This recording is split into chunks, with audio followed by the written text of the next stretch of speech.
I think that's everything. So that sums up DRS. We've got two more things quickly. Tyres, we've mentioned a lot of it before, but there are technically 7 different types of tyres. There's 5 dry compounds, which are ranging from C1 to C5. The C1 being the hardest and the C5 being the softest.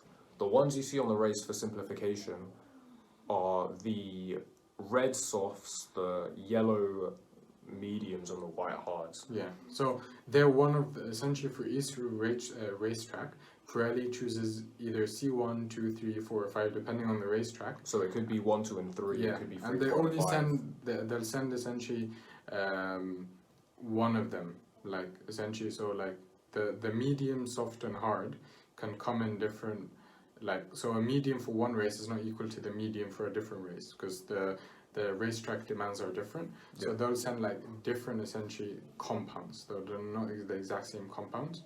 So I think they label them as C1 to C5. Yeah, For like, so like the medium, the 3 of them are labeled under like C1 for like this racetrack, C2 for this racetrack, C4. But it's the same 3 compounds. But yeah, so the yellow one you see on one race is not going to be the same yellow one as you see in another race. But the yellow still represents medium wherever you go. So as we said before, the red one will degrade the most, so it will lose its performance the quickest, but it's the fastest. It's the ones they'll use in qualifying for the fast laps. The hard is going to be the slowest, but it lasts the longest, so your strategy is based around this. And then the other 2 that we haven't mentioned are the 2 wet weather tyres. The intermediate, which is when it's like damp, it's still wet, maybe light rain, they're green. And then the dark blue ones are the full wet weather tyres. I think the stats that they that's for heavy rain.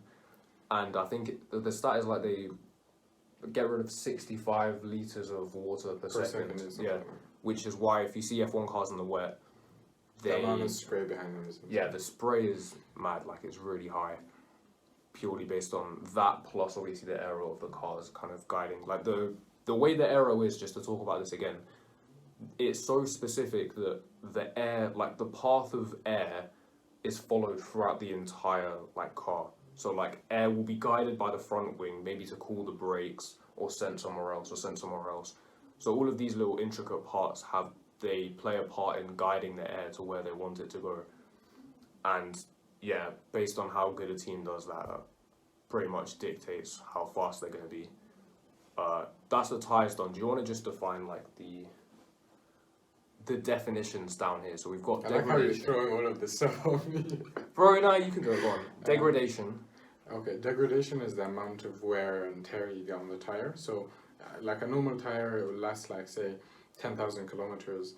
An F1 like the tires on an F1 car will last like 50 kilometers. Basically. So like 20 laps. Yeah. So when they say deg, they mean degradation, which means like how much, the rate at which the tires are wearing. So say for instance, like for the softs, they'll wear like they have higher degradation or higher deg than like say the hards, because they're wearing out much quicker. So you're only be able to use them for say like 10 laps rather than say like 30, 40 laps.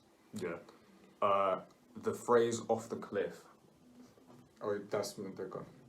Yeah. So they slowly degrade and they lose performance, and then once it's just completely gone, like they can say on the cars, on the camber as well. Oh yeah, canvas, was it? Yeah, canvas? They're basically like you're on the last part, as in the tires are gone. Alright, there's a blistering and graining. Blistering is kind of similar to a flat spot in a way. It's where essentially you get like that weak point on the tire. I don't know. I saw pictures of them like earlier. They look exactly like skin blisters. Like they reduce performance. If it's very hot or a high deg track, then you can end up getting blisters on the tires, and it reduces. It depends on like the track, where the track overworks the tire. So you'll get like points where that point is being overworked at this same corner again and again and again. So it's gonna degrade quicker. You're gonna get like a blister. Graining is obviously where you get like, depending on the track, but the tire wears so much, you start to see like a certain amount of grain in it essentially. Yeah. And as you said before as well, like some tracks will work certain tires more than others as well. Yeah. So if you have a lot of slow corners followed by acceleration points, you're going to work the rear tires a lot. An anti-clockwise track will mean you're going that way around. So you're going to have more left turns than right turns, which means that the outside tyre, the right-hand tyres, will be worked more. So any anti-clockwise track will work the front right a lot. So that could be the one that degrades the most. And the How that, fastest. for instance, worked out like it was a clockwise and worked out the left front tires like. Yeah, a lot. so what you'd expect. And then the last one's marbles. Yeah, I've no clue. Marbles are like bits of rubber that you get off. They come off the tires and then they get dropped on the track. These come off. They end up gathering in places where you wouldn't see the cars drive normally.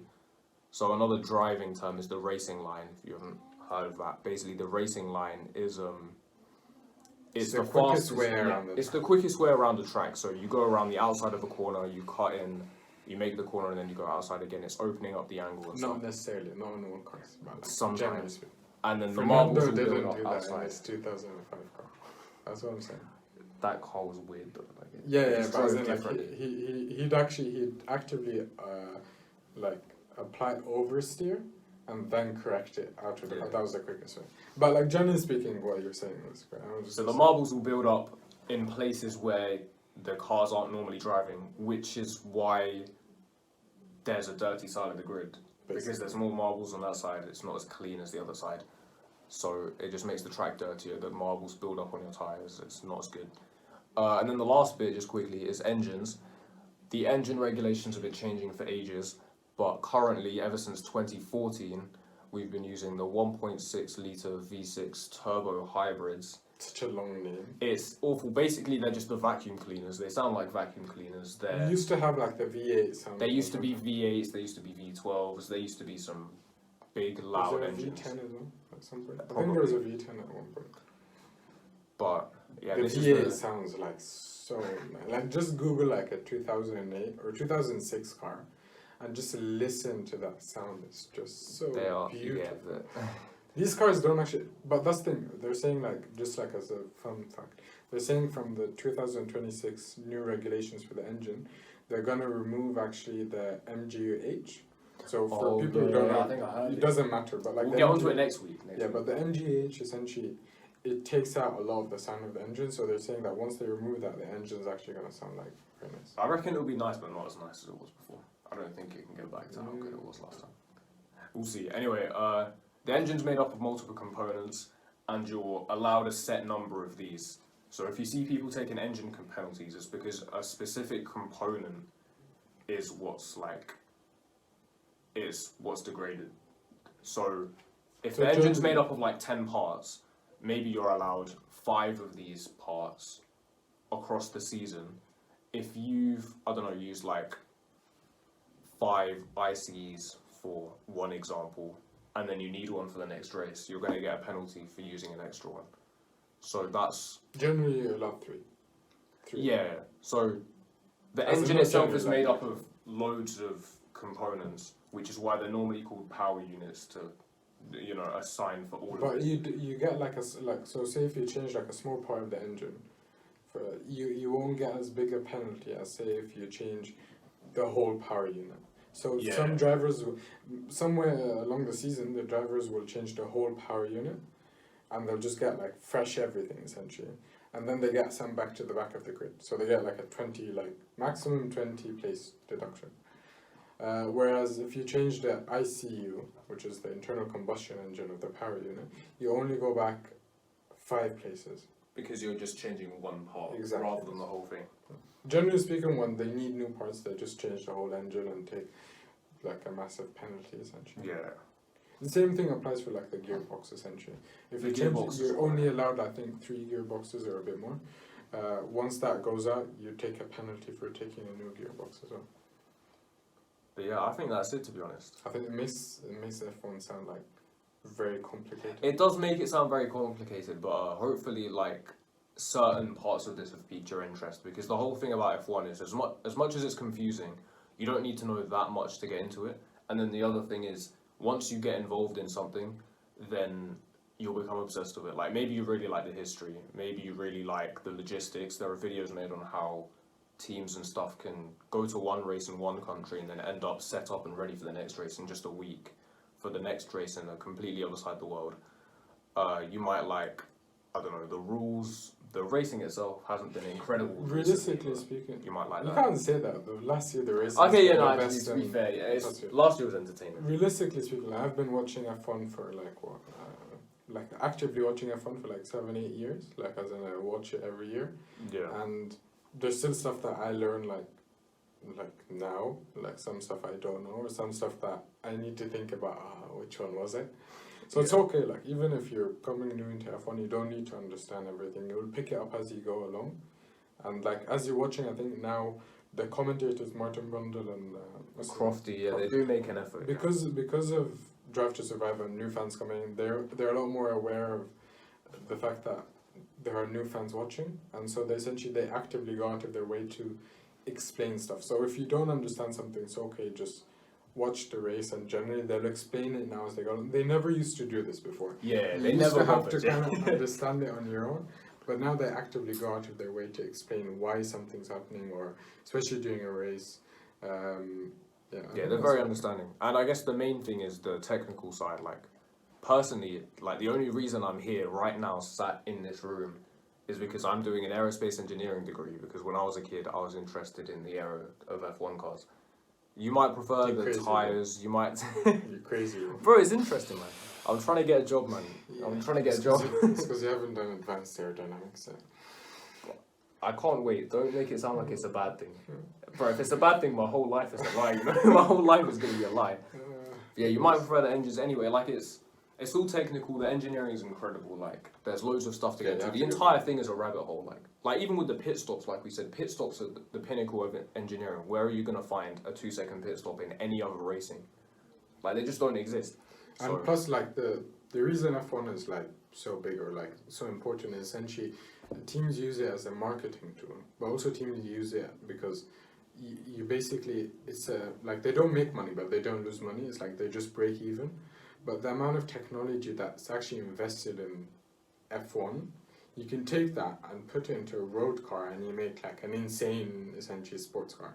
Yeah, and that's why you see a lot of the technology, like the Ferrari LaFerrari, a lot of the technology in it was actually based on the F1 car. Same with the Aston Martin. Even if you're the last car in the F1 race, like if you're a Haas, you still like the technology you have in that car is like better than most like, except like extreme hyper sport cars, not even like sports cars. I'm talking hyper sport cars, you know, like that. Like Koenigseggs and stuff. Yeah, like the really, really expensive stuff. Like even not like I'm talking like a Haas would beat a Bugatti probably. No, okay, no. No, it would though. It would. Not with Mazepin driving it. Not with Mazepin driving it. But as in like most F1 cars would be like a Bugatti, for instance, from like on a racetrack, like a full lap, they beat them. Easily. Drag race, they beat them. Like the 2012 Red Bull beat like a Bugatti. Chiron, like on a drag race. Oh yeah, that's a quarter mile. They actually destroy them on like a lap. And that was a straight line. That's like we're saying, the corners are the main part of F1. That was a straight line. It still won. So the amount of technology that goes into it is incredible. And you're starting to see that on more like the Mercedes Project One. EQS. No, even the EQS, which is it's an electric car. Some of the aerodynamics was actually inspired in a way because it has the lowest overall drag coefficient of any car ever made, and essentially it was derived. Some of the technology will be derived from F1. That's mad, to be fair. Yeah. And I guess another key point, just to end this quickly, is the Williams from back in the, I think in it was early 2010s, I think. Williams, the hybrid, or it would have been early like 2014 maybe. The hybrid engine, part of the hybrid engine, there was like a flywheel or something. The technology they like developed to harvest energy when you're braking, they made this component and sold it, and now it's used in things like buses and stuff. So if you see hybrid buses and stuff in the UK, Williams sold the technology that they made to bus companies to help them. So when buses break, they can regain some of their energy. You see that in like road cars as well, like a Toyota, for instance. You see that quite a bit, like in these new like efficient cars as well. You see it as well with like the engines, for instance. Like say in the future, Formula One in the next few years is gonna move fully to like fuels essentially. Yeah. And it's going to be like, I think by 2023 it's fully, all the fuel it's using is biofuel. And essentially it's a test bed for like car companies and the future of like developing a fully like not just the biofuel, but developing the whole kind of economy for it. So like the factories necessary, the way you transport it, the way you use it, the way you store it, all of this will be tested in Formula One and then can be moved into like just general life. Because the turnover in F1 is insane. Yeah. Like the speed at which they can develop anything is insane. Yeah, this is the reason actually this new engine is being changed with the new regulations, is because the technology like the MGUH was a huge part of the engine. It's not actually, it cannot be translated at all. Even to hypersports cars, it's not going to really be used. And so that's a big issue with this, because you're investing all this money in a technology that's never actually going to be used.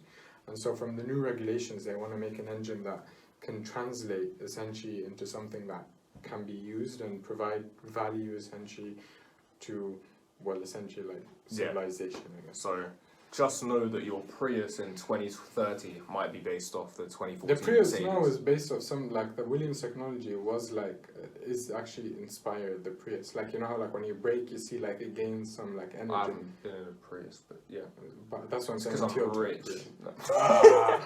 Yeah, rich, yeah. I take the bus. Yeah, the bus that uses the same technology. Oh yeah. Wow. I've Yes. been in the Williams F1 car. And yeah. So Sure. I've actually seen a few ones. We went like, this is besides the point, but we went on a, like, in my second year here at university, we went for like a flight test. So we went down to Cranfield and we actually got on a plane and we did like flight tests and stuff. Like they did like, they flipped the plane, not flipped the plane, but like put it on its side and like did a lot of other stuff, and you take the data and you plot graphs and stuff. But Cranfield is basically like a fully aerospace university, and they have the Kingfisher, you know the Kingfisher, like the thingy, the Force India. F1 Oh yeah, car. yeah. That they have that one there. No way. Yeah, like That's right. the full car. The closest I've been to an F1 car, I think I was like this far. Like hello. my mum took me to Mercedes World. So I've been to Mercedes World when I was like 16. Really? Is that in the UK? Yeah. Right. Of course it is. Yeah, something like that. That's dead. Bro, I was just there to drive the car. I get to drive the road cars. That was fun. Road. I saw the museum as well. That's dead. Road cars were. It was cool to drive. I hadn't driven before. That's This dead. one. Shut up! You can't drive either. What are you doing? I can drive, I just choose not to. You're old as well. You should have got your license by now. I'm gonna get my license when I can buy a Formula One car. Bro, you know, I saw this one TikTok, yeah. It was She just some means rich never. American girl. There was this rich American girl, yeah, she was just dancing about, yeah. And in the background, there's an F2000 and something. Like a Ferrari from like the mid-2000s. Like one of Schumacher's Ferraris is just up on her wall. And she's dancing about like it's nobody's business. All of the comments were like, oh yeah, nice Ferrari in the background. How's it on your wall? Like, what is this? Charles So Leclerc, weird. for his birthday, they sent him like his car from 2019. So he has a Ferrari from That's so 2019 parked in his house. I was like, why didn't they send me one? I would sleep in it, bro. You know those little racing beds? The Lightning McQueen beds that they sleep in?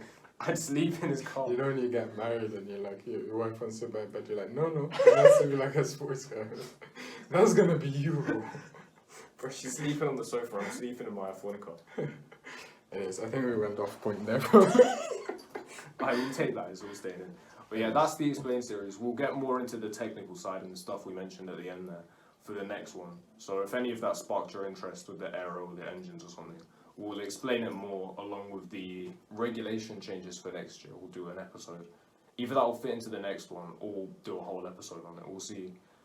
And then we'll get on to predictions and stuff for this year. Exciting. Yeah, it should It's be getting in a exciting. few weeks. We're gonna get like about a month essentially. Yeah, A little bit less than a month. The teams are gonna start unveiling their cars. So yeah, so far announced has been Ferrari on the 17th and Aston McLaren. Martin on the 10th. McLaren on the 11th. They said as well? They announced Oh, I it did not today. see that one. And then I think that's everyone. So basically, the first testing is gonna be in Barcelona on the 20th, and then after that, Of March, right? no, 20th of February What? in Barcelona, and then you've got testing in March in Bahrain. So they've got two Okay. testing sessions. Interesting. Yeah. Anyways. Well, we'll try to get our predictions filmed before then. Whether they come out or not, we'll see, but we'll try to get them filmed before that. Anyways. Sick. Alright. We'll see you guys Well, next week, I guess. Thanks for listening and that. Subscribe and all that. Rate us on audio platforms if you got this far. You sound so enthusiastic about it. Yeah, man, I'm a real YouTuber and that. So, yeah, we'll see you next week.